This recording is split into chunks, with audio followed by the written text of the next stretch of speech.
Hello learners.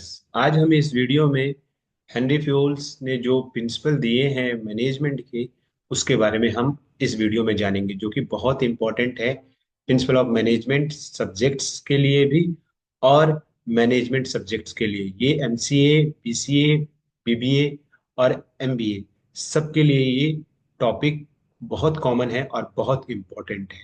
So let's start. जो कि अगर हम बात करें कि हेनरी फ्यूल्स, पहले तो उन्होंने हेनरी फ्यूल्स जो है उन्होंने उनको हम बोलते हैं फादर ऑफ एडमिनिस्ट्रेटिव और जनरल मैनेजमेंट के फादर्स कहते हैं हेनरी फ्यूल्स को। हेनरी फ्यूल्स ने बेसिकली क्या डेवलपमेंट किया था, मैंने उन्होंने एडमिनिस्ट्रेटर पार्ट्स को देखा और एडमिनिस्ट्रेटर पार्ट्स को उन्होंने कलते कवर अप किया और उन्होंने उस चीज पे देखा कि कैसे एडमिनिस्ट्रेटर एक इंस्टीट्यूशन में बहुत ज्यादा इंपॉर्टेंट रोल प्ले करता है, चाहे वो डिवीजन ऑफ वर्क करे, चाहे वो कलते रेगुलेटिंग करे या रूल्स एंड रेगुलेशंस बनाए, या एक अप्रोप्रिएट अथॉरिटी कैसे हैंडल करनी है एक इंस्टीट्यूशंस को, और कैसे अपने प्रोडक्शंस को बढ़ाना है। वो सारे के सारे एडमिनिस्ट्रेटर पार्ट्स को इन्होंने बड़े बाखूबी से दिखाया है। साथ ही साथ इन्होंने एलिमेंट्स दिए, बिजनेस एक्टिविटीज दी, किस तरह परफॉर्म किया जाता है। तो हम इस वीडियो में पूरी की पूरी चीजें पढ़ेंगे। तो हेनरी फ्यूल्स की अगर मैं पहले हम हेनरी फ्यूल्स के बारे में बात कर लेते कि हेनरी फ्यूल्स है, मतलब एक्चुअली में हेनरी फ्यूल्स के बारे में अगर हम हल्का सा पहले जानेंगे, ताकि हेनरी फ्यूल्स का हमें पता हो कि हेनरी फ्यूल्स ने आखिर मेन कंट्रीब्यूशन कहाँ की है। ठीक है। तो हेनरी फ्यूल्स के बारे में अगर मैं कहूँ तो इन्हें बेसिकली क्या बोला जाता है, father of administrative and general management theory का फादर कहा जाता है। ठीक है। और अगर मैं यही अगर बोलूं कि फादर ऑफ साइंटिफिक मैनेजमेंट, तो एफ डब्ल्यू टेलर को कहा जाता है। ठीक है। तो हेनरी फ्यूल को फादर ऑफ एडमिनिस्ट्रेटर और जनरल मैनेजमेंट थ्योरी के फादर कहा जाता है। हेनरी फ्यूल ने जो फोकस किया किया है वो development and board of administrator principal पे किया है, जो कि अप्लीकेबल है general and higher manager level पे।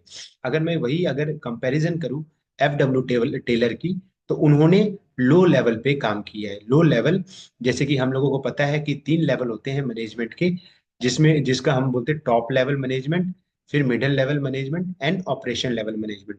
तो एफ डब्ल्यू टेलर ने ऑपरेशन लेवल मैनेजमेंट पे ज्यादा फोकस किया है। वही अगर मैं हेनरी फ्यूल्स की बात करूं, तो उन्होंने टॉप लेवल मैनेजमेंट पे ज्यादा फोकस किया है। ठीक है। तो हेनरी फ्यूल ने क्या है बेसिकली जो कि हायर मैनेजर लेवल जो है उस पे ज्यादा फोकस किया और उस पे काम किया है। आगे चलते हैं कि हेनरी फ्यूल ने एक फेमस पॉपुलर उन्होंने एक फेमस पॉपुलर बुक लिखी है जिनका नाम है जनरल एंड इंडस्ट्रियल एडमिनिस्ट्रेशन। और ये बहुत इंपॉर्टेंट बुक है, जो कि आज के दिन भी अगर हम बोले कि प्रिंसिपल ऑफ मैनेजमेंट के बारे में पढ़ना है, प्रिंसिपल ऑफ मैनेजमेंट के बारे में जानना है, तो इस बुक को कल रिकमेंड किया जाता है, जनरल एंड इंडस्ट्रियल एडमिनिस्ट्रेशन। इसमें क्या है कि जितने भी हेड ऑफ अथॉरिटी होते हैं वो सारी की सारी चीजें इसमें कैसे मैनेजेबल होती है, कैसे चीजें हैं, कैसे हमें हैंडल करना है सिचुएशंस को, और क्या हैंडल सिचुएशन को हैंडल करने के साथ कैसे प्रोडक्शन बढ़ानी है, वो सारी की सारी चीजें इसमें लिखी हुई है। एफ डब्ल्यू टेलर्स को फादर ऑफ साइंटिफिक मैनेजमेंट कहा जाता है, क्योंकि इन्होंने वर्क वर्क के साथ low level means operational level के सारी चीजों को इसमें डिफाइन किया है। हम पढ़ेंगे एफ डब्ल्यू टेलर भी। पीटर डक्टर को हम बोलते हैं फादर ऑफ मॉडर्न मैनेजमेंट। ठीक है। आगे चलते हैं। तो फ्यूल ने जो जो हेनरी फ्यूल ने बिजनेस एक्टिविटी थी उसे 6 कैटेगरी में बांट दिया था। जैसे कि टेक्निकली हो गया, कॉमर्शियल हो गया, फाइनेंशियल हो गया, अकाउंटिंग हो गया, सिक्योरिटी हो गया, एंड लास्ट हो गया एडमिनिस्ट्रेटिव मैनेजमेंट। ठीक है। हेनरी फ्यूल्स ने मैनेजमेंट वर्ड को एडमिनिस्ट्रेटिव मैनेजमेंट जो थे, मैनेजमेंट को ही कहते एक्चुअली में उन्होंने एडमिनिस्ट्रेटिव का वर्ड को डिफाइन किया, मैनेजमेंट वर्ड्स को ही कहते एडमिनिस्ट्रेटिव वर्ड्स में डिफाइन किया है। और उन्होंने टॉप लेवल ऑफ मैनेजमेंट को ध्यान में रख के एडमिनिस्ट्रेटिव वर्ड का यूज किया है। पर वही हम एफ डब्ल्यू टेलर की थ्योरी की बात करें, तो उन्होंने वर्क एक्टिविटी से रिलेटेड व लो लेवल मैनेजमेंट पे फोकस किया था। तो जैसे मैंने अभी जस्ट आप लोगों को बताया, हेनरी फ्यूल के अनुसार फंक्शन ऑफ मैनेजमेंट, जैसे कि अभी अगर हम नॉर्मल फंक्शन ऑफ मैनेजमेंट पढ़ते हैं, तो हमारे पास क्या होता है, प्लानिंग होता है, ऑर्गेनाइजिंग होता है, डायरेक्ट स्टाफिंग होता है, डायरेक्टिंग होता है एंड कंट्रोलिंग होता है। ये हमारे नॉर्मल प्रिंसिपल है। ठीक है। ये नॉर्मल फंक्शन है हमारे मैनेजमेंट के। बट जो हेनरी फ्योल्स ने जो दिए हैं वो इस तरह के दिए, पहले प्लानिंग दी है, फिर ऑर्गेनाइजिंग दी है, फिर कमांडिंग दी है, फिर कोऑर्डिनेशन दी है, फिर कंट्रोलिंग दिया है। ठीक है, हम सारे के सारे इस चीज में पढ़ेंगे। ठीक है, साथ ही साथ हेनरी फ्योल ने कुछ ट्रेड्स ट्रेड्स एंड क्वालिटीज के बारे में बताया कि जो एडमिनिस्ट्रेटर मैनेजर है उसके अंदर क्या क्वालिटीज होनी चाहिए। ठीक है, चाहे वो फिजिकली फिट होना चाहिए, हेल्थी होना चाहिए, उसका मेंटली अवेलेबिलिटी होनी चाहिए, अंडरस्टैंडेबिलिटी होनी चाहिए, जजमेंट प्रॉपरली जजमेंट करे, मॉरल एक्टिविटी होनी चाहिए कि कैसे करते, उसके dignity, loyalty, initiative, responsibility handle ले करने का, एजुकेटेड होना चाहिए, एक्सपीरियंस होना चाहिए, ताकि ये सारी की सारी चीजें होनी चाहिए ताकि एक मैनेजल एडमिनिस्ट्रेटर मैनेजर जो है प्रॉपरली परफॉर्म कर सके। ठीक है, अब आते हैं हम मेन जो कि है हमारे 14 principle of management. 14 principle of management में पहला प्रिंसिपल जो हमारा है division of work. Division of work, division of work क्या कहता है? इसे हम ब्रेकिंग डाउन द वर्क कह सकते हैं। माने कहता है कि division of work, division of work में आप लोग नाम से जाने कि जो वर्क को है वो डिवाइड कर देना। ठीक है, छोटे छोटे टुकड़ों में डिवाइड कर देना। तो इस प्रिंसिपल में कहा है कि इस प्रिंसिपल में कहा है कि डिवीजन करना है work among the employ, employ के बीच में वर्क को डिस्ट्रीब्यूट करना है। जो डिवीजन किया जाएगा वो लॉजिकल वे में किया जाएगा। ऐसा नहीं है कि हम जिसको आता भी नहीं है उसको हम ये कोई काम असाइन कर दे, वैसा नहीं है। लॉजिकल वे में उस काम को दिया जाएगा एक पर्टिकुलर एम्प्लॉय को, ताकि हर एम्प्लॉय वही काम करे जो कि उसे असाइंड है। हर एम्प्लॉय का सेपरेट जॉब रोल असाइन किया जाएगा ताकि वर्क की डुप्लीकेशन ना हो, और वही एम्प्लॉय लायबल होगा और रिस्पॉन्सिबल होगा उसे परफॉर्म करने के लिए। और अगर अच्छा परफॉर्म किया है देन अच्छी बेनिफिट्स है, अगर कोई मिस्टेक हुई है देन वही पर्सन जो होगा, वही एम्प्लॉय होगा, वो रिस्पॉन्सिबल होगा। तो डिवीजन ऑफ वर्क में बेसिकली ये अप्लाई होता है टेक्निकली एंड मैनेजर वर्क दोनों में। फॉर एग्जाम्पल अगर हम बात करें तो बैंक की बात कर सकते हैं। ठीक है, तो डिवीजन ऑफ वर्क, तो डिवीजन ऑफ वर्क में हमने क्या देखा कि डिवाइड कर दिया वर्क को between the means among the employ, among the employ. और बट वो जो अमॉन्ग द एम्प्लॉय किया, बट वो लॉजिकल वे में करना होगा, क्योंकि हम किसी को भी वो वर्क असाइन नहीं करें। जो कैपेबल है उस वर्क को करने के लिए उसी को असाइन किया जाएगा, और जिस पर्सन को वो असाइंड होगा तो वही उस पर रिस्पॉन्सिबल होगा उस चीज को करने के लिए। अगर मान लीजिए कि कोई मिस्टेक हुआ देन वही रिस्पॉन्सिबल। अगर कुछ अच्छा हुआ देन उस रिवार्ड लेने का काम, रिवार्ड मिलना भी उसको उसी का हकदार होगा। ठीक है, तो डिवीजन ऑफ वर्क में ये, ताकि लोग डुप्लीकेशंस ना करें। कि मैंने समटाइम्स हम इंस्टीट्यूशन में काम करते हैं तो करते हम हैं, बट क्या है कि इनिशिएटिव कोई और ले जाता है। कर कर रहे हैं हम हैं और इनिशिएटिव किसी और को मिल जाता है। तो यही चीज, इसी चीज को हटाने के लिए डिवीजन ऑफ वर्क को लाया गया। दूसरा है हमारा प्रिंसिपल जिसका नाम है अथॉरिटी ऑफ रिस्पॉन्सिबिलिटीज। अथॉरिटी का मतलब पावर होता है, आप लोगों को पता है। जो कि एक मैनेजर के पास एक पावर होगी, वो अपने सबॉर्डिनेट को इंस्ट्रक्शन दे सकता है। वही रिस्पॉन्सिबिलिटी मीन्स, अगर मैं रिस्पॉन्सिबिलिटी मीन्स सबॉर्डिनेट की रिस्पॉन्सिबिलिटी होती है कि जो मैनेजर अथॉरिटी ने जो काम असाइन किया है उसे कंप्लीट करूं, करना है। Authority responsibility should be go together, then जो टास्क एक्टिविटी है उसे परफॉर्म कर सके। मतलब कहने का मतलब क्या है कि अथॉरिटी कौन हुआ? अथॉरिटी, आप लोगों को पता है कि किसी भी इंस्टीट्यूशन में मैनेजर्स होता है अथॉरिटी। तो मैनेजर्स की अथॉरिटी, ये इसके पास पावर होगी कि वो किसी भी एम्प्लॉय को, और एम्प्लॉय को वो इंस्ट्रक्शन दे सकता है, ऑर्डर दे सकता है कि आप इस काम को करो।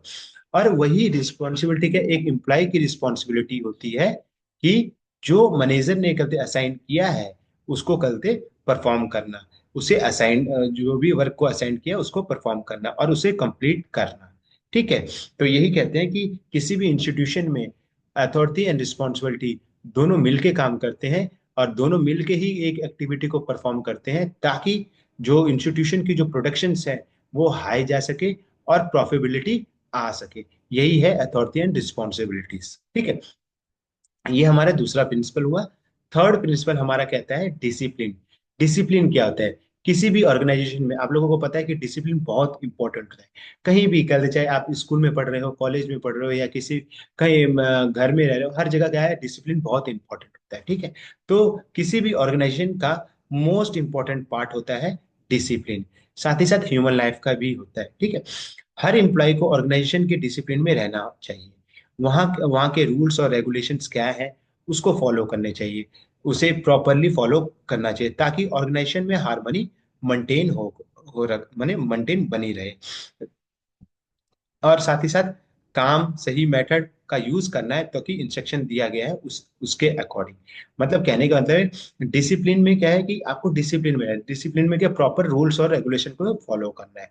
मान लीजिए कि कल अगर मेरे को टाइमिंग सेट कर दिया, एक छोटे से एग्जांपल लेते हैं, अगर मेरे को टाइमिंग सेट किया कि 9 बजे सारे एम्प्लॉय इंस्टीट्यूशन में होने चाहिए।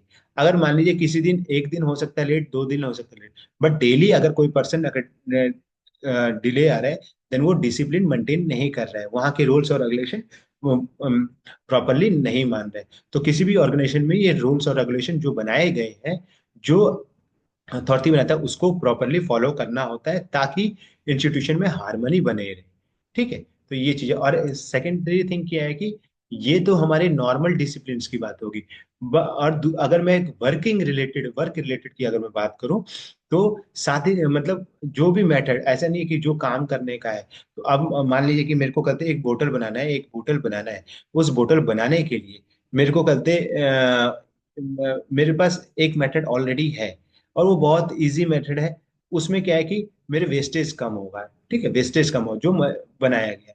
बट अगर किसी एम्प्लॉय ने अपने तरीके से बना रहा है, अपने तरीके से कर रहा है, जिसमें कहते टाइम भी ज्यादा लग रहा है और वेस्टेज भी जा रहा है, तो वो ऐसा काम नहीं करना है। जो आपको जिस मेथड से करने के लिए कहा है, जिस वे से करने के लिए कहा है, और जो इंस्ट्रक्शन दिया गया है, उसको ही फॉलो करना है, उसे कहते हैं डिसिप्लिन। ठीक है। अब हमारा फोर्थ हमारा प्रिंसिपल है यूनिटी ऑफ कमांड। हर एम्प्लॉय को रिसीव ऑर्डर और इंस्ट्रक्शन मिले एक सिंगल बॉस से। कहने का मतलब है यूनिटी ऑफ कमांड में सिंपल है कि आप लोगों को पता है कि अगर मान लीजिए कि एक इंस्टीट्यूशन में हजारों बॉस हो, एक इंस्टीट्यूशन में 1000 बॉस हो, 1000 बॉस हो, और ये एम्प्लॉय कभी ये एम्प्लॉय इससे मिल रहा है, ये इंस्ट्रक्शन अलग दे रहा है, ये बॉस अलग इंस्ट्रक्शन दे रहा है, ये बॉस अलग इंस्ट्रक्शन दे रहा है। तो ये जो एम्प्लॉय होगा ये कंफ्यूज होगा, और जहाँ पे इसके जो इसको काम असाइन हुआ उसमें मिस्टेक होने के चांसेस है। तो कहता है, ठीक है, तो हेनरी फ्यूल्स कहते हैं कि गलती एक यूनिटी होनी चाहिए। हर एक एम्प्लॉय को एक बॉस का इंस्ट्रक्शन को फॉलो करना होगा, एक ही बॉस होगा, एक सिंगल बॉस होगा, उसी के इंस्ट्रक्शन को फॉलो करना होगा। वो जो ऑर्डर दे रहा है, जो इंस्ट्रक्शन दे रहा है, उसको हमें फॉलो करके हमारे वर्क को कंप्लीट करना होगा। ठीक है, तो यही कह रहा है कि हर एम्प्लॉय को रिसीव ऑर्डर और इंस्ट्रक्शन मिले एक सिंगल बॉस और मैनेजर से मिले।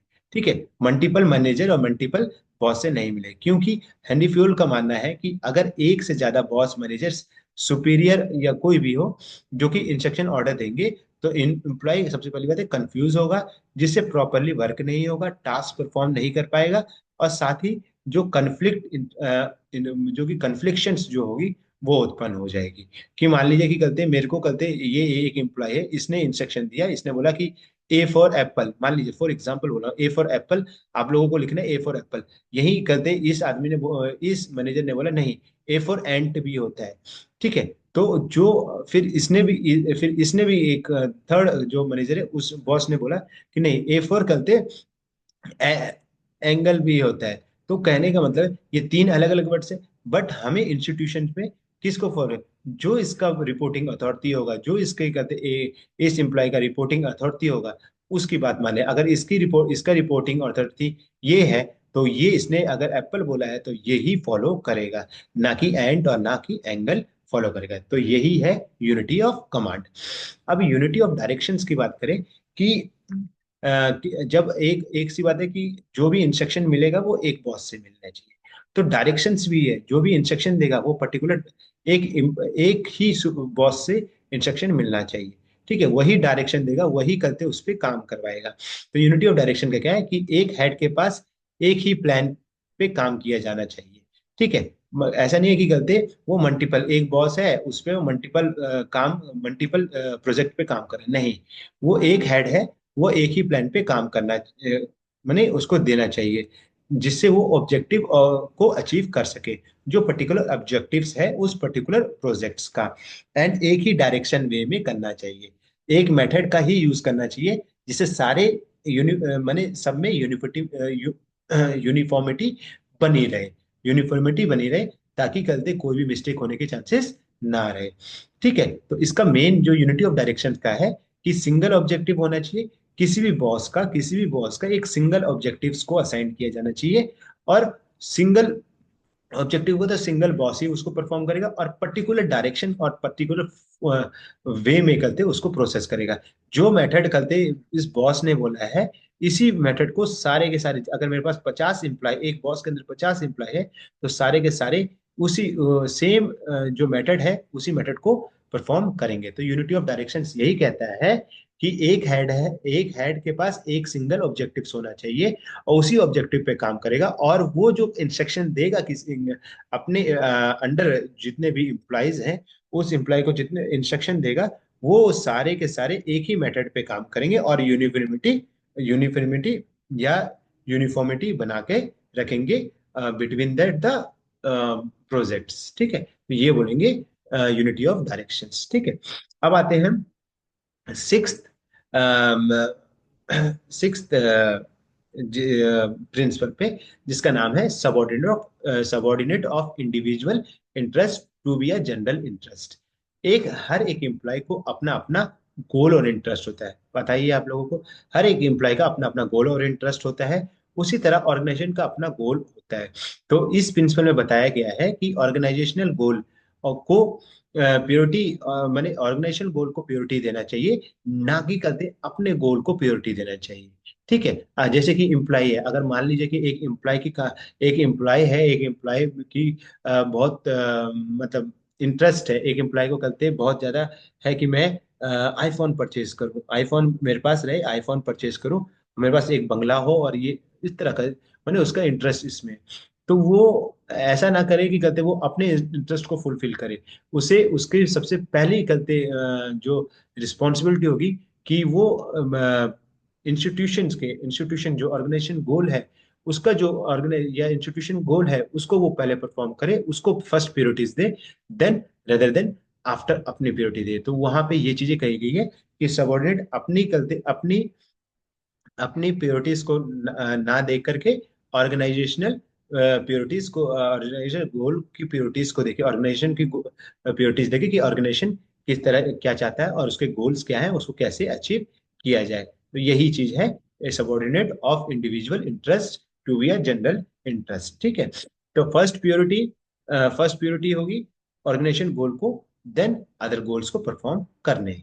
तो ये हमारा सिक्स सबॉर्डिनेट मतलब सिक्स प्रिंसिपल हो गया हमारा प्रिंसिपल ऑफ मैनेजमेंट का। ठीक है, अगला है रेमुरेशन। रेमुरेशन क्या कहता है, जैसे कि आप लोगों को पता है मनी, रेमुरेशन का मतलब होता है मनी, या मॉनेटरी हो गया, या नॉन मॉनेटरी फंड, जिसको रिवार्ड्स भी कह सकते हैं हम लोग। तो रेमुनेशन क्या बहुत इंपॉर्टेंट रोल प्ले करता है मोटिवेशन करने एम्प्लॉय को। तो रेमुनेशन माने मॉनेटरी भी हो सकता है, नॉन मॉनेटरी फॉर्म्स का भी हो सकता है। ठीक है, जो रेमुनेशन एम्प्लॉय को पेड करेगा, मतलब कहने का आता है कि एम्प्लॉय जो रेमुनेशन एम्प्लॉयर एम्प्लॉयर कौन होता है हमारे उसमें, एम्प्लॉयर होता है बॉस या इंस्टीट्यूशन, वो एम्प्लॉय को पेड करेगा, और वो भी फेयर करेगा। ऐसा नहीं है कि गलती, मान लीजिए कि करते मैं मैं एक इंस्टीट्यूशन में काम करता हूँ, मैं मान लीजिए मैं टीसीएस में काम करता हूँ, फॉर एग्जांपल मैं टीसीएस में काम करता हूँ, और मेरे टीसीएस में काम करता हूँ, और मेरे जो मैनेजर है, तो ये मैनेजर और ये एम्प्लॉय, तीन एम्प्लॉय काम करते हैं, तीन एम्प्लॉय, एक फीमेल है और दो मेल है। तो ऐसा नहीं है कि करते फीमेल को ज्यादा पैसा दिया जाए, ठीक है, ज्यादा रेमुनेशन दिया जाए, और वर्क तीनों एक ही जैसे कर रहे हैं, बट पैसा इसको दिया जाए और इन दोनों को कम दिया जाए, ऐसा नहीं करना है। जो जो भी अमाउंट होगा, जो भी मॉनेटरी फैसिलिटी दी जाएगी, वो पर्टिकुलरली किस बेस पे, माने फेयर बेसिस पे दिया है, कोई डिस्क्रिमिनेशन बेसिस पे नहीं दिया है। ठीक है, ना करते डिस्क्रिमिनेशन बेसिस पे नहीं, डिस्क्रिमिनेशन बेसिस कैसे कैसे हो जाते हैं, कलर पे हो जाता है, रिलीजन पे हो जाता है, कास्ट पे हो सकता है, जेंडर पे हो जाता है। कभी कभी कभार आप देखोगे कि गलते फीमेल्स को ज्यादा प्योरिटीज दी जाती है गलते मेल्स के अकॉर्डिंग। अब देखो काफी कभी बार प्रमोशंस के कंडीशंस में भी आप काफी बार देखोगे। तो यही चीज कहता है कि रेमोरेशंस में क्या है कि मोस्ट इंपॉर्टेंट रोल प्ले करता है एक इंस्टीट्यूशंस का। और ये कहता है, हेनरी फ्योल्स ये कहते हैं कि फिर जो भी करते पैसा दिया जाए, जो भी चीज दी जाए, वो पर्टिकुलरली दिया जाए, माने फेयर वे में दिया जाए, कोई डिस्क्रिमिनेशन बेस पे नहीं दिया जाए, ताकि करते इन सब में जितने भी एम्प्लॉय काम कर रहे हैं वो उसमें करते एक हार्मनी मेंटेन हो और कन्फ्लिक्शन होने के चांसेस ना के बराबर हो। ठीक है, कोई एक दूसरे से ऊपर और नीचे ना करे। न माने दोनों के भी अगर किसी को ज्यादा मिला है, किसी को डेफिनेटली सी बात है कन्फ्लिक्शन पैदा हो जाएगी कि उसको क्यों मिला ये वो। और उसके मतलब एक तरह से करते उसके अनबन स्टार्ट हो जाएगी। तो वो इंस्टीट्यूशन में जो कि पर्सन होगा वो मोटिवेट नहीं होगा, वो कहते डिमोटिवेट होगा और वो इंस्टीट्यूशन को छोड़ने के कारण होगा और बहुत सारी चीजें इंस्टीट्यूशन के अंदर करेगा भी। तो ये चीजें होती है रेमुनरेशन। तो रेमुनरेशन मॉनेटरी और नॉन मॉनेटरी क्वांटिटी होती है और वो फेयर और विदाउट डिस्क्रिमिनेशन देना है हेनरी फ्योल्स के द्वारा। ठीक है। अब हम अगला है सेंट्रलाइजेशंस। ठीक है, अगला है हमारा सेंट्रलाइजेशन सिस्टम। सेंट्रलाइजेशन सिस्टम क्या कहता है कि जो कि सेंट्रलाइजेशन सिस्टम का power top level of management के पास होता है। कोई भी डिसीजन लेने का है या कोई भी डिसीजन लेने का है तो कौन लेगा? किसी भी इंस्टीट्यूशन में करते जो डिसीजंस लेता है, कोई भी प्लान बनाता है तो कौन बनाता है? Top level of management. पर वही अगर मैं डिसेंट्रलाइजेशन की बात करूं तो पावर किसके पास होती है? लो लेवल मैनेजमेंट के पास होती है। तो कहने का मतलब है सेंट्रलाइजेशन का मतलब है कि जो पावर है, पावर किसको दी जानी चाहिए? टॉप लेवल ऑफ मैनेजमेंट को। टॉप लेवल ऑफ मैनेजमेंट को देनी चाहिए ताकि वो इंस्टीट्यूशंस को प्रॉपरली रन कर सके। बट किसी भी ऑर्गेनाइजेशन में सेंट्रलाइजेशन एंड डिसेंट्रलाइजेशन बिना चल ही नहीं सकता ऑर्गेनाइजेशन। ठीक है, तो दोनों का होना बहुत जरूरी है और बैलेंस बैलेंस लेवल पे होना बहुत जरूरी है ताकि डिसीजन मेकिंग जो प्रोसेस होता है तो वो जान सके। फॉर एग्जांपल अगर मैं इसमें बात करूं कि किसी भी अगर मान लीजिए कि मैं एक छोटा सा एग्जांपल लेके बात करता हूँ। एक बिस्किट फैक्ट्री है, ठीक है। एक बिस्किट फैक्ट्री है, एक मैनेजर है। ये इसने कहते हैं एक प्लान बनाया कि कहते हैं मेरे को इस पर कुकीज बनाना है। ठीक है, इसको बिस्किट फैक्ट्री इसको पता है, मतलब मैनेजर को पता है कि हाँ कुकीज बनता है इस प्रकार से है। बट इसके जो प्रॉपरली एक कैसे मतलब बोलते हैं ना खस्ता, वो कैसे होगा? तो वो सिर्फ लो लेवल ऑफ मैनेजमेंट जानता है या ऑपरेशन लेवल ऑफ मैनेजमेंट जानता है। तो वो अपने राय देगा और अपनी राय देगा मैनेजर्स को। और मैनेजर देन दोनों के माने ऑपरेशन लेवल के हिसाब से और अपने हिसाब से देखेगा कि कहाँ से किस वे में कुकीज हो और किस प्रॉपरली मतलब कुकीज हो। और कहने का मतलब है कि अच्छा हो, क्वालिटी अच्छी हो, ताकि करते चीजें प्रॉपरली मतलब उसका करते आउटपुट निकले। कहने का मतलब है कि अगर मैनेजर ने बनाया कि कुकीज का करते डिमांड दे दिया और उसमें कहते प्रोडक्शन आया नहीं है, वो प्रॉपर्टी क्वालिटीज वेस्ट है। तो ये सब चीजों को करते मैंने कोई भी प्रोडक्शन होनी है तो दोनों का manager and low level management का दोनों का होना जरूरी है ताकि एक परफेक्शंस के साथ कोई भी प्लान बनाया जा सके और उस पर इम्प्लीमेंट किया जा सके। ठीक है, तो ये सेंट्रलाइजेशन एंड डिसेंट्रलाइजेशन बहुत ज्यादा इंपॉर्टेंट है ऑर्गेनाइजेशन में। बट हेनरी फ्योर्स द्वारा बोला गया है कि हमारे माने इंस्टीट्यूशन में सेंट्रलाइजेशन होना चाहिए। डिसेंट्रलाइजेशन माने पावर जो होनी चाहिए सेंट्रलाइज लेवल पे, टॉप लेवल ऑफ मैनेजमेंट पे होनी चाहिए, ना कि करते लो लेवल ऑफ मैनेजमेंट पे होनी चाहिए। ठीक है, ये चीजें। अब आता है हमारा नाइन्थ प्रिंसिपल, जिसका नाम है स्केलर चेन। स्केलर चेन क्या कहता है? इस प्रिंसिपल में कहा गया है कि कोई भी ऑर्डर, कम्युनिकेशन और पास एक एक करके प्रॉपरली चैनल्स में होगा। मतलब कहता है जैसे कि कोई भी अगर मुझे मान लीजिए कि ये है तो अगर और ये एम्प्लॉय है, मान लीजिए ये एम्प्लॉय है, ये सीईओ है। तो ये कहता है कि अगर अगर कोई भी बात है, कोई भी चीज है, तो आप डायरेक्टली कम्युनिकेट किससे? अपने बॉस को कीजिए। आपका बॉस ऊपर वाले बॉस को करेगा एंड देन जो बॉस होगा वो ऊपर माने सीईओ को रिपोर्ट करेगा। ठीक है। तो ये प्रॉपरली स्केलर चेंज, इसको स्केलर चेंज है, मतलब जो भी कम्युनिकेशन होगा वो वन बाय वन, मतलब एक अपने हायर लेवल, उसके हायर लेवल पे कम्युनिकेशन होगी। डायरेक्टली कहते ये एम्प्लॉय सीईओ को रिपोर्ट नहीं करेगा, बट सीईओ को रिपोर्ट करेगा जब किसी इमरजेंसी केस की बात आती है, जब इमरजेंसी केस की बात आएगी। तो ये होता है स्केलर चेंज। जैसे कि जब ये एम्प्लॉय, अगर कोई बहुत ज्यादा इमरजेंसी केस हुआ, तो कहते अगर एम्प्लॉय डायरेक्टली सीईओ से बात करता है, that is called a gang plank. Gang plank बोलते हैं उसको। कि कहते कभी भी कोई भी इंपॉर्टेंट, वैसे तो नॉर्मल कम्युनिकेशन बोला गया है कि स्टेप बाय, मतलब लेवल वाइज लेवल आपको बात करनी है, कि आपका पहले अपने प्रॉब्लम्स किसको बोलनी है, या कोई भी चीज है वो आपको बोलनी है किसको, वो बोलनी है अपने बॉस को, वो आपका बॉस फिर आगे अपने बॉस को बोलेगा, वो बॉस फिर अपने बॉस को बोलेगा। तो ऐसे चलेगी। ठीक है, आपकी बात रखी जाएगी, बट स्टेप बाय स्टेप्स रखी जाएगी। बट अगर कभी भी कोई इमरजेंसी केस आ जाता है, तो आप डायरेक्टली कम्युनिकेट किससे करेंगे? आप डायरेक्टली, अगर आपको लगता है कि डायरेक्टली मेरे को टॉप ऑफ मैनेजमेंट से करने, तो उसको क्या है, उस इमरजेंसी केस को हम गैंग प्लैंक बोलते हैं। ठीक है, गैंग प्लैंक ये होता है कि हम डायरेक्टली भी many employ directly contact to the CEO, and then CEO will, means in the emergency case, the employee will be talk related of the work to directly CEO in a emergency case only, that is called a gang plank। ठीक है। तो साथ ही साथ Fayol ने suggest किया ये चीजें, यही चीजें लिखी गई है कि डायरेक्टली है। साथ ही साथ फ्योल ने सजेस्ट करता है कि in case of the emergency and crucial information, एक एम्प्लॉय डायरेक्टली कम्युनिकेट करेगा अनदर एम्प्लॉय को, डिफिकल्ट रैंक को अवॉइड डिले टू कम्युनिकेट, ताकि वो डिले ना हो कम्युनिकेशन, उसे गैंग प्लैंक कहते हैं। ठीक है। अब तो ये हमारा स्केलर चेन हो गया। फिर हमारा क्या ऑर्डर आता है। ऑर्डर, तो ये आप लोगों को पता है कि जब ये प्रिंसिपल ऐसा है कि कहते हैं ये प्रॉपरली अरेंजमेंट की ये थिंग्स है, मतलब प्रॉपरली अरेंज क्या है, प्रॉपरली ऑर्डर वे में करते कोई भी चीज को प्रॉपरली ऑर्डर में रखा जाए। मान लीजिए कि करते मेरा ये एक बॉक्सेस है, एक बॉक्सेस है, और मैं मेरे मेरे मेरे पास बॉक्सेस है। यहाँ पे मैंने और मेरा यहाँ पे डोमिनोज पिज्जा का इंस्टीट्यूशन है। ठीक है, मैंने एक बॉक्सेस है, उसमें मेरे पास 3 रैक है। तो डोमिनोज पिज्जा में क्या है कि अगर यहाँ पे कैरेट रखना है, तो यहाँ पे कैरेट ही रहेगा।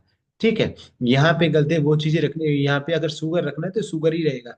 यहाँ पे अगर गलते अदर इंटीग्रेंट रखनी है, तो वो अदर अदर इंटीग्रेंट रहेगा, ताकि गलते ढूंढने में इजी रहे। ठीक है, तो वही कह रहा है कि ऑर्डर ये क्या कह रहा है, ये प्रिंसिपल रिलेटेड करता है कि properly arrangement of the things and people, material को जिस जगह पे प्लेस करना है उसी जगह पे प्लेस किया जाना चाहिए। जैसे कि हमारे एक एचआर में, एक एचआर ह्यूमन रिसोर्स में एक रूल है या रूल कहेंगे कि right right person, right place and right time. तो ये तीनों को फॉलो करता है, क्योंकि राइट पर्सन को सिलेक्ट करना है, राइट प्लेस में उसको अपॉइंट करना है, और राइट टाइम पे उसको करते इम्प्लीमेंट करना है, माने राइट टाइम पे उसको सिलेक्शंस करने हैं। ठीक है, तो ये होता है था ऑर्डर। तो ऑर्डर में क्या है कि प्रॉपरली अरेंजमेंट देखा जा गया है कि किसी भी थिंग का, किसी भी पीपल्स को प्रॉपरली, मतलब अरेंज करके रखना है, जहां पे उसका प्लेस है वहीं पे उसको असाइन करना है। ठीक है, ऐसा नहीं है कि मन लॉजिकल वे में हर चीजें करनी है। ठीक है, a place of the everything and everything is a place. ठीक है, उन्होंने एक राइट्स भी दिया है कि a place for everything and everything in the place, और right man in the right place. ठीक है, ताकि मिस यूज और डिसऑर्डर ना हो। ठीक है, सबसे बड़ी बात है कि कभी कहीं भी चीज अगर ऑर्डर में रखी जाए, तो हम इजिली फाइंड आउट कर सकते हैं, और इजिली हम उसकी चीजों को निकाल सकते हैं, दिखा देख सकते हैं। ठीक है, उसको हम लोगों को बहुत जल्दी वो काम कर सकते हैं। बट अगर हम एक प्रॉपरली अरेंजमेंट से नहीं रखा जाए, तो क्या होगा कि हमें ढूंढने में ही आधा घंटा लग रहा है, पौना घंटा लग रहा है, तो ये चीजें नहीं होनी चाहिए। अब आता है हमारा 11th प्रिंसिपल, इक्विटी। इक्विटी क्या कहता है कि equity is the combination of kindness and justice, kindness and justice manager का काम है। ठीक है, इक्विटी का मीन्स, इक्विटी जो है कॉम्बिनेशन किसका होता है, काइंडनेस एंड जस्टिस का। ठीक है, मैनेजर का काम है कि जितने भी एम्प्लॉय हैं उन्हें इक्वली ट्रीट करें, विदाउट डिस्क्रिमिनेशन। ऐसा नहीं है कि मान लीजिए कि हम बहुत सारे इंस्टीट्यूशंस में देखते हैं, आज भी इंस्टीट्यूशन ऐसे बोलते हैं ना कि फीमेल एंड मेल में कोई डिस्क्रिमिनेशन नहीं। मगर आज इंस्टीट्यूशन की बात करूं या सोसाइटी की बात करूं, तो फीमेल एंड मेल में बहुत सारा डिस्क्रिमिनेशन है, बहुत सारा डिस्क्रिमिनेशन है। और सिर्फ ये इंडिया में ही मैं देखता हूं कि डिस्क्रिमिनेशन लेवल बहुत ज्यादा है। ठीक है, जहां पे देखा जाता है कि एक मेल को बोलने का अधिकार होता ही नहीं है, एक कहीं भी अपने अपनी बातों को रखने का अधिकार होता ही नहीं है।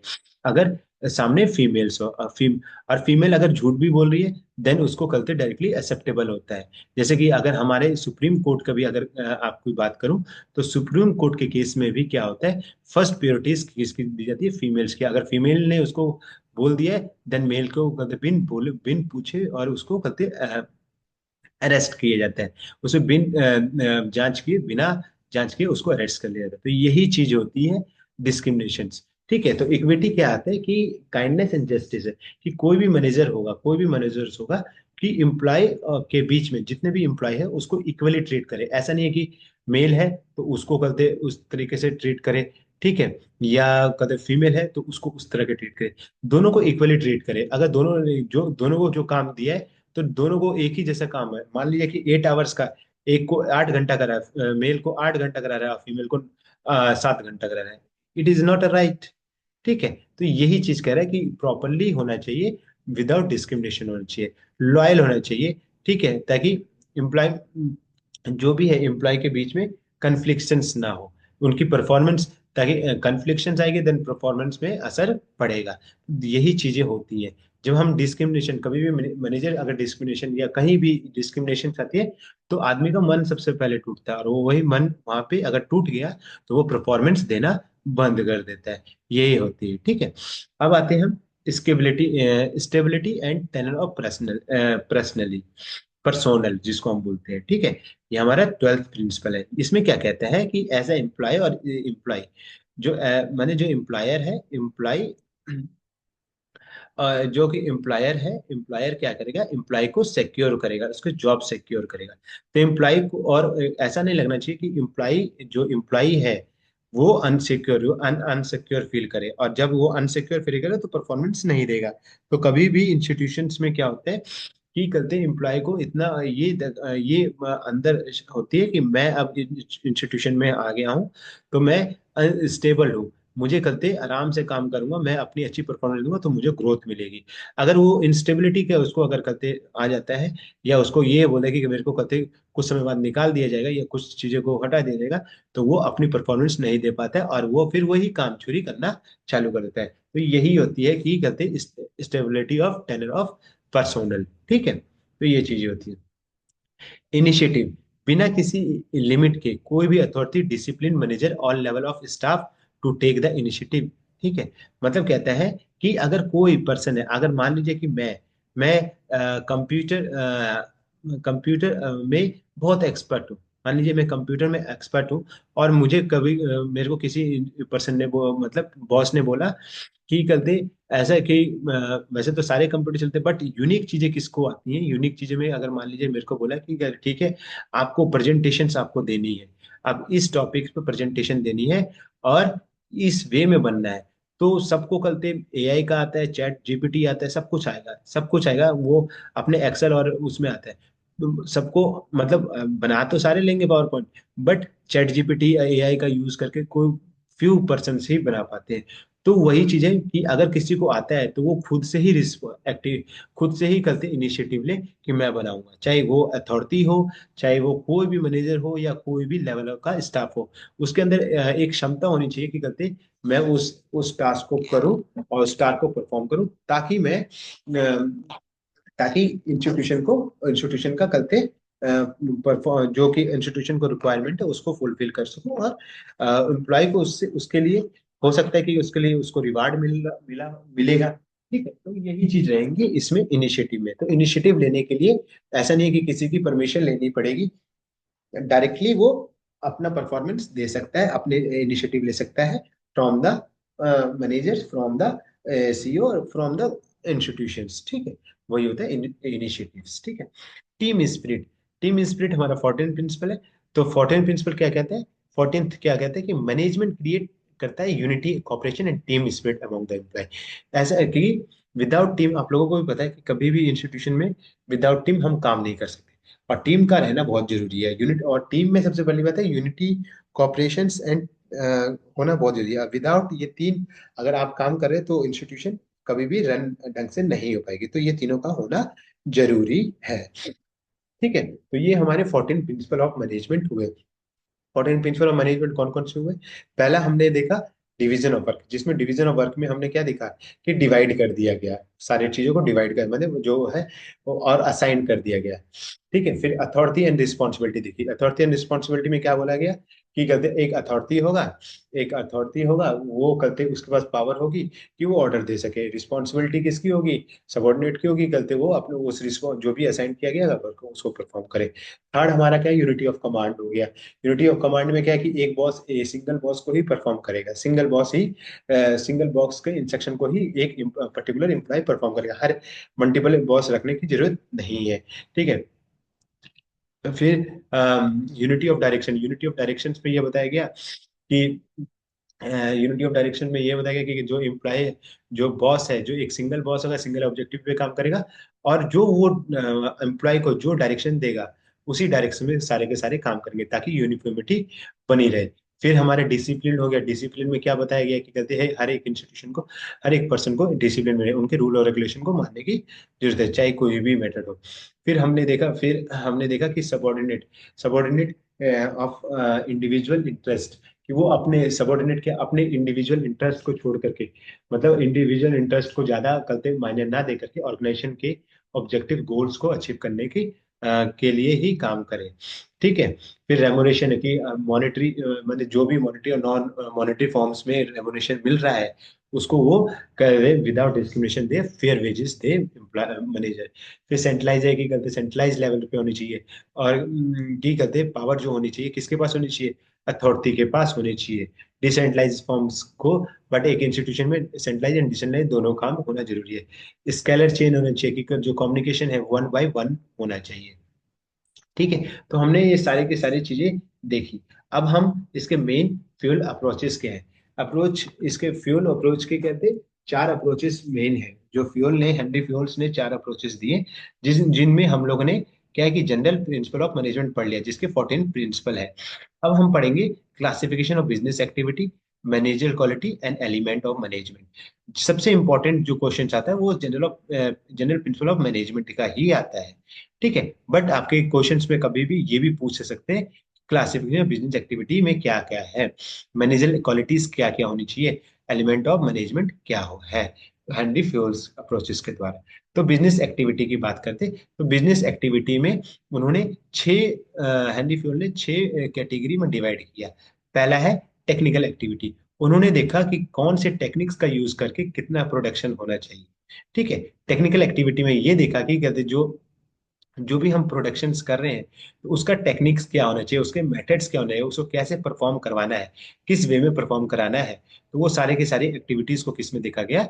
टेक्निकल एक्टिविटी में डाला गया। ठीक है, दूसरा है हमारा कॉमर्शियल एक्टिविटी।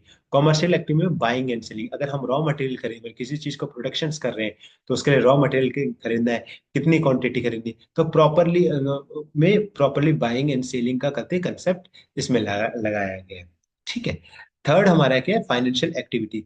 इसमें देखा गया कि हमारे पास जितनी कैपिटल है उसका प्रॉपरली यूज किया जा रहा है, और प्रॉपरली यूज कर रहे हैं कि नहीं कर रहे। अगर मान लीजिए मेरे पास 1 करोड़ रुपए है, 1 करोड़ है और मैं फालतू चीजों पे वेस्ट कर रहा हूँ, तो ये ऑप्टिमम गलते यूज ऑफ कैपिटल नहीं हुआ। 1 करोड़ को गलते मैं 10 लाख मैं कहते किसी चीज में इन्वेस्टमेंट कर रहा हूँ, 10 लाख में किसी चीज में इन्वेस्टमेंट कर रहा हूँ, 10 लाख रुपए में प्रोडक्शन में डाल रहा हूँ, 10 लाख रुपए में रॉ मटेरियल, तो ये प्रॉपरली करते अरेंजमेंट है तो उसको फाइनेंशियल एक्टिविटी कहते हैं। ठीक है, फिर हमारा अकाउंटिंग एक्टिविटी, जो financial account and cost account, जो हमने कैपिटल रखा है, जो हमारे पास कैपिटल है उसका तो ऑप्टिमम यूज हो ही रहा है, साथ में हम जो कि फाइनल अकाउंट माने कॉस्ट क्या है, कि ऐसा नहीं है कि कहते हम जो रॉ मटेरियल ला रहे हैं उसकी कॉस्टिंग हाई हो रही है, उसका कहते जिसका कहते और वो हम लो क्वालिटी का ला रहे हैं बट कॉस्टिंग हाई। तो प्रॉपरली सारी सारी एक्टिविटी माने अकाउंटिंग की जितनी भी एक्टिविटी है, बैलेंस शीट से लेके प्रॉफिट एंड लॉस से लेके सारी की सारी एक्टिविटीज को अंदर मतलब कवर अप किया जाएगा। ठीक है, फिर सिक्योर एक्टिविटी, इसमें क्या है कि एम्प्लॉय को कहते ये बेसिकली एम्प्लॉय को प्रोटेक्शन देना, प्राइवेसी प्रोवाइड करना, तो ये सारी चीजें होती है। ठीक है, protection and privacy of the employ as well as employer as well as employ also. ठीक है, फिर एडमिनिस्ट्रेटर क्या है कि एडमिनिस्ट्रेटिव क्या है कि प्लानिंग, ऑर्गेनाइजिंग कैसे करना है, प्लानिंग करना है, क्या ऑर्गेनाइजिंग करना है, कैसे करते उसको कंट्रोलिंग करना है। तो ये सारी चीजें को बिजनेस एक्टिविटी में जो है, बिजनेस एक्टिविटी में 6 भागों में बांटा गया, जिसमें बोला गया टेक्निकल एक्टिविटीज को पहला दिया गया, प्रोडक्शन के रिलेटेड है। कॉमर्शियल एक्टिविटी को बोला गया कि बाइंग एंड सेलिंग के रिलेटेड है। फाइनेंशियल एक्टिविटी को बोला कि जो भी हमारे पास कैपिटल है उसका यूज करने के लिए प्रॉपरली। फिर अकाउंटिंग एक्टिविटी के जो भी हमने परचेज एंड सेल और जो भी हमने करते किया है उसका प्रॉपरली फाइनल अकाउंट्स बनाया जाएगा, उसकी कॉस्टिंग की जाए प्रॉपरली वे मैनर्स में, प्रॉपरली अकाउंट मेंटेन किया जाए। फिर सिक्योरिटी एक्टिविटी हुई जिसमें करते हैं एम्प्लॉयर और एम्प्लॉय, सारी चीजों को छोड़ करके एम्प्लॉयर और एम्प्लॉय को भी करते ध्यान में रखना चाहिए, उनको प्राइवेसी एंड प्रोटेक्शन देनी चाहिए। फिर हमने एडमिनिस्ट्रेटिव फैसिलिटीज देखी, एडमिनिस्ट्रेटर एक्टिविटीज देखी, जिसमें देखा गया कि एडमिनिस्ट्रेटिव एक्टिविटी में प्लानिंग कैसे होगी, ऑर्गेनाइजिंग कैसे होगी, डायरेक्टिंग कैसे होगी, कंट्रोलिंग कैसे होगी, सारी चीजों को देखा जाएगा। ठीक है, तो ये बिजनेस एक्टिविटी होगी। ठीक है, अब हम मैनेजर ट्रेड के बारे में, थ्रेट के बारे में बात करें, मतलब क्वालिटीज के बारे में बात कर लेते हैं कि कैसा होना चाहिए मैनेजर। ठीक है, तो पहला है फिजिकल क्वालिटीज होनी चाहिए कि वो मेंटली, मैंने सॉरी फिजिकली फिट होना चाहिए और हेल्थी होना चाहिए। ऐसा नहीं है कि बीमार है फिर वो करते मैंने, वैसा नहीं, वो हेल्थी होना चाहिए। हेल्थी मतलब ऐसा नहीं मोटा मोटा मोटा होना चाहिए, नहीं, हेल्थी फिजिकली फिट हो, ठीक है, हेल्थी हो, ताकि करते उसको डिसीजन ले सके। ठीक है, mentally mental quality, mentality quality होनी चाहिए, मतलब उसके लर्निंग करने की, लर्निंग की कैपेबिलिटीज हो, अंडरस्टेबिलिटीज हो, कि कहते वो क्या कह रहा है, उसकी चीजों को कैसे समझा जाए, तो वो चीजें क्वालिटी हो। मॉरल क्वालिटी हो कि कहते कोई भी काम है उसकी एक्सेप्ट करने की रिस्पॉन्सिबिलिटी और लॉयल्टी हो इंस्टीट्यूशन के प्रति, मॉरल क्वालिटीज होनी चाहिए। एजुकेशन क्वालिटी होनी चाहिए, क्योंकि एजुकेशन जो जो जो परफॉर्मेंस करनी है, मान लीजिए कि कहते मेरे को एक सॉफ्टवेयर प्रोग्राम डेवलप करना है, तो मैं कहते किसी कॉमर्स वाले पर्सन को बोल नहीं सकता हूँ कि कहते आप सॉफ्टवेयर प्रोग्राम डेवलप कीजिए, क्योंकि उसको नहीं आता है। वही अगर मैं बीटेक वाला जो पर्टिकुलर जो प्रोग्रामिंग लैंग्वेज जानता हूँ, वो और उसको कहूंगा, तो वो एक क्वालिफाइड पर्सन होता है। तो वो एजुकेशन होनी चाहिए, पर्टिकुलर एजुकेशन होनी चाहिए उस पर्टिकुलर फील्ड्स के बारे में। टेक्निकल क्वालिटीज होनी चाहिए कि कहते जो भी परफॉर्म कर रहा है उसकी अवेलेबिलिटी और नॉलेज होनी चाहिए तो स्पेसिफिक टास्क को परफॉर्म करने की। और लास्ट में एक्सपीरियंस क्वालिटी होनी चाहिए, एक्सपीरियंस होना चाहिए, ताकि एक्सपीरियंस इसलिए होना चाहिए कि ऐसा नहीं है कि कहते हम बोलते हैं ना काफी इंस्टीट्यूशन की एक्सपीरियंस एम्प्लॉय क्यों लेते हैं, क्योंकि वो जानता है। फ्रेशर्स को करते हैं अगर जो लेते हैं, तो फ्रेशर्स क्या है कि उसको सिखाना पड़ेगा, मगर एक्सपीरियंस को करते हैं वो चीजें वो जानता है कि कैसे वो एक्सेप्ट, कैसे वो करते हैं उसको परफॉर्म करना है और किस मैनर में करना है। हो सकता है तरीका डिफरेंट हो सकता है, उसके एक्टिव मतलब उसके करने का तरीका है, डिफरेंट मेथड यूज कर सकते हैं, बट वो परफॉर्म एक पर्टिकुलर ऑब्जेक्टिव्स को अचीव करने के लिए ही किया करेगा। तो ये मैनेजर एक्टिविटी होती है। अब हम जैसे कि एलिमेंट ऑफ मैनेजमेंट की बात करते हैं, तो एलिमेंट क्या है, 5 तरह के। जैसे नॉर्मल एलिमेंट क्या कौन कौन से होते हैं, प्लानिंग हो गया, ऑर्गेनाइजिंग हो गया, स्टाफिंग हो गया, कंट्रोल डायरेक्टिंग हो गया एंड कंट्रोलिंग हो गया, यही हो गया। अब बट हेनरी फ्यूल्स के द्वारा क्या है, हेनरी फ्यूल्स के बारे में बोला गया, तो उसने बोला कि प्लानिंग, प्लानिंग में क्या होता है कि प्री डिटरमाइन किया जाता है कोर्स ऑफ एक्शन को, कि हमने करना क्या है। फिर उसको ऑर्गेनाइजिंग के करना है कि फॉर्मल स्ट्रक्चर्स में उसको परफॉर्म क्या करवाना है। ठीक है, फिर उसको कैसे फॉर्मल स्ट्रक्चर बनाया जाता है कि ऐसे हम ऑर्गेनाइज करेंगे, ऑर्गेनाइज किया, फिर उसको बॉस को दिया जाता है, कमांडिंग किया जाता है कि कहते हैं उसका एग्जीक्यूशन किया जाता है, उस प्रोग्राम को क्या है एग्जीक्यूट किया जाता है। एग्जीक्यूट करने के बाद उसको प्रॉपरली कोऑर्डिनेट किया जाता है, रिलेशन कोऑर्डिनेट किया जाता है बिटवीन इसके एम्प्लॉयर और एम्प्लॉय के बीच में। ठीक है, एम्प्लॉयर और एम्प्लॉय के बीच में। ठीक है, एंड देन जो प्लानिंग की थी वो उसको फिर कंट्रोलिंग किया जाता है। और देखते हैं कि करते जो कंट्रोलिंग जब कंप्लीट हो जाता है, तो देखते हैं इसमें इस प्लान में हमारी क्या कमी रह गई, कि जिसे करते और इम्प्रूव किया जा सके और फास्टेस्ट मैनर में और अचीव किया जा सके। तो ये सारी चीजें होती थी element of management. So I hope आप लोगों को समझ में आया होगा। ठीक है, अगर आप लोगों को ये वीडियो अच्छी लगी है तो please like, subscribe and comment कीजिए, और अपने दोस्तों के बीच में भी शेयर कीजिए। मैंने हिंदी और इंग्लिश में इसलिए लिखा है इस चीज को, ताकि आप भी पढ़ सके। और जब बोले ना कि एक बार वीडियो देख लेंगे, मैंने समझाना मेरा काम है, बट आप एक बार वीडियो देख लेंगे अपने से, एक बार वीडियो देख करके फिर आप अपने से लिखेंगे इस चीज को, तो देखोगे कहते आप बहुत इफेक्टिव मतलब बहुत इजीली महसूस करोगे, और इसको बार बार भी पढ़ने की जरूरत नहीं पड़ेगी। एक बार आपने ये पढ़ लिया, एक बार हिंदी इंग्लिश में आपको समझ जल्दी आएगा। ठीक है, इसलिए मैंने ये लिखा, ये मेरे खुद के कलते बनाए हुए नोट्स है, तो मैं वो आप लोगों को शेयर कर रहा हूँ। ठीक है, thank you and have a nice day.